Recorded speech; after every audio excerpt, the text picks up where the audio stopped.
Dans ce tutoriel, on va apprendre à créer un bouton au niveau de la partie XML et au niveau de la partie Java. Puis, nous allons effectuer une tâche suite à un clic sur ce bouton-là. Donc, tout d'abord, nous devons créer notre bouton au niveau de la partie XML ou au niveau de la partie Design.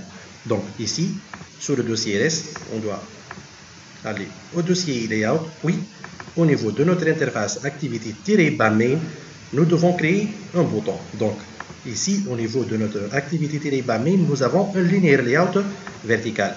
Au niveau de ce Linear Layout vertical, je vais mettre un bouton. Donc, ici, je vais faire drag and drop pour l'élément button.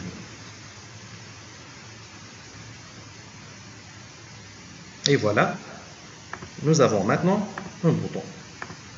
Donc, je vais modifier l'ID de ce bouton-là. Donc, je sélectionne mon bouton. Puis, ici, dans la zone Attributes, je vais changer l'ID de mon bouton. Donc, je vais le transformer en BTN, par exemple. Donc, ici, mon bouton va porter l'ID BTN. Aussi, le texte de mon bouton doit être modifié. Donc, ici, je descends en bas. Ici, le texte par défaut, c'est button. Je vais le changer par click here.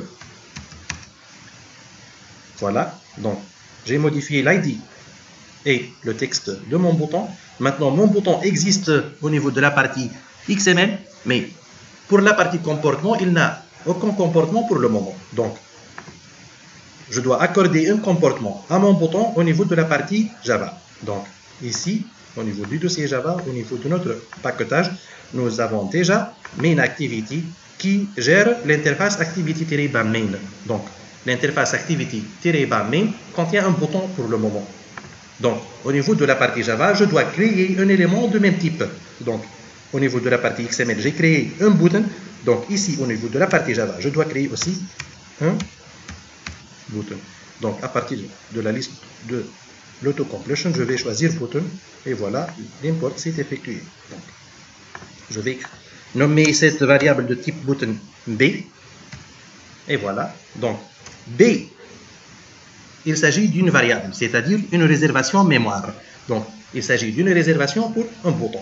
Donc, je dois remplir cette variable par un contenu. Cette tâche doit s'effectuer au niveau de la partie onCreate, au niveau de la méthode onCreate. Donc, comme nous l'avons expliqué dans des précédentes vidéos, la méthode onCreate, c'est la méthode qui se déclenche en premier lieu. Donc, au niveau de la méthode onCreate, nous avons en premier lieu affiché l'interface Activity-Main, puis nous pouvons gérer les éléments visuels ou les éléments graphiques ou les vues qui existent au niveau de cette interface graphique. Pour le moment, nous avons tout simplement un bouton. Nous l'avons déjà créé au niveau de la partie Java. Nous avons créé un bouton déjà. Donc, dans ce bouton B, je dois mettre l'élément button qui a été créé au niveau de la partie XML. Ceci doit s'effectuer à travers la méthode findViewById. Donc, ici, je dois invoquer la méthode findViewById. La méthode findViewById retourne une vue. Le type de retour de la méthode findViewById est une view. Donc, ici, la méthode findViewById trouve l'ID par son ID. Donc, comme paramètre, elle doit avoir l'ID de l'élément en cause. L'élément en cause a comme ID BTN dans notre cas.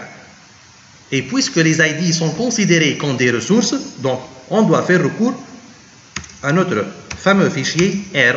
Donc, puis, on doit faire ID, puis, on doit appeler l'ID, c'est BTN. Donc, r.id.btn. Voilà. Donc, les prochains traitements doivent s'effectuer sur B maintenant. Nous avons dit dès le début que nous devons effectuer un événement suite à un clic sur le bouton B. Donc, maintenant, lorsque l'utilisateur clique sur B, on doit lui afficher un toast.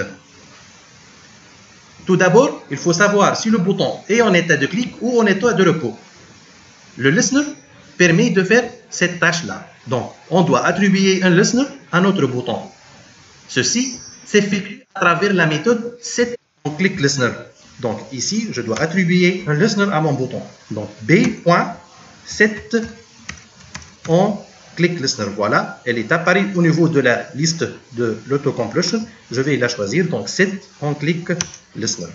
Donc j'ai attribué un listener à mon bouton. À noter que la méthode set on click listener prend une implémentation d'une interface au niveau de son paramètre. Il s'agit d'une interface Java et non pas une interface graphique, bien sûr.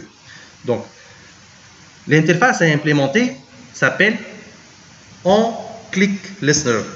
onClickListener. Donc, ici, je vais faire New et je vais taper O, grand O. Donc, l'interface s'appelle onClickListener. Donc, il me fait apparaître au niveau de la liste de l'autocompletion view.onClickListener. Donc, ici, je vais choisir view.onClickListener. Et nous savons très bien que lorsqu'on implémente une interface au niveau d'une classe Java, nous devons aussi implémenter ces méthodes.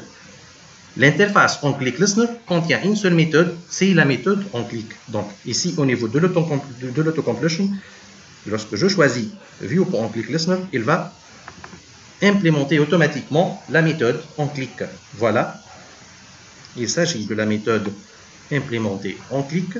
Donc, notre action doit être saisie au niveau de la méthode onClick. Donc, ici, nous avons dit que nous allons afficher un toast lorsque l'utilisateur clique sur ce bouton-là. Donc, ici, je dois créer un toast. Donc, toast.makeText. Nous avons dit que la méthode makeText prend comme premier paramètre le contexte. Notre contexte ici, c'est mainActivity.this. Le deuxième paramètre, c'est le message à afficher. Je vais afficher bonjour à l'utilisateur. Le troisième paramètre, c'est la durée. Nous avons dit que nous avons deux choix, soit length long ou length short. Donc, je tape grand L. Je vais choisir length long. Finalement, je dois afficher ce toast-là. Donc, je fais .show. Donc, ici, nous avons créé un toast de manière plus simple que du précédent tutoriel. Donc, on est prêt maintenant à lancer l'exécution de notre application. Donc, ici, je vais lancer l'exécution sur Nexus One API 26. Donc, c'est l'émulateur online. Oui, je clique sur Run. Donc, voilà. Gradle build running. Gradle build running. Il faut attendre un peu.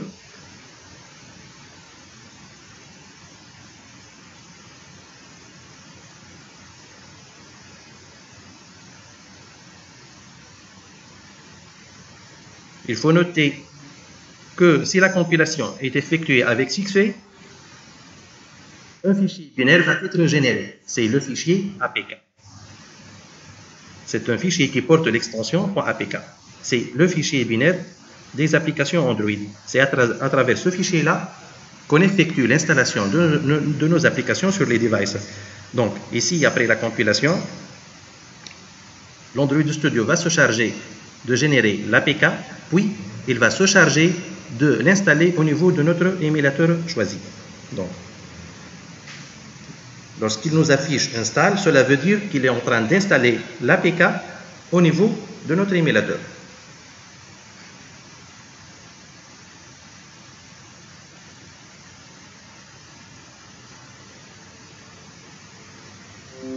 Voilà, il m'affiche install, c'est-à-dire qu'il est en train d'installer l'APK au niveau de notre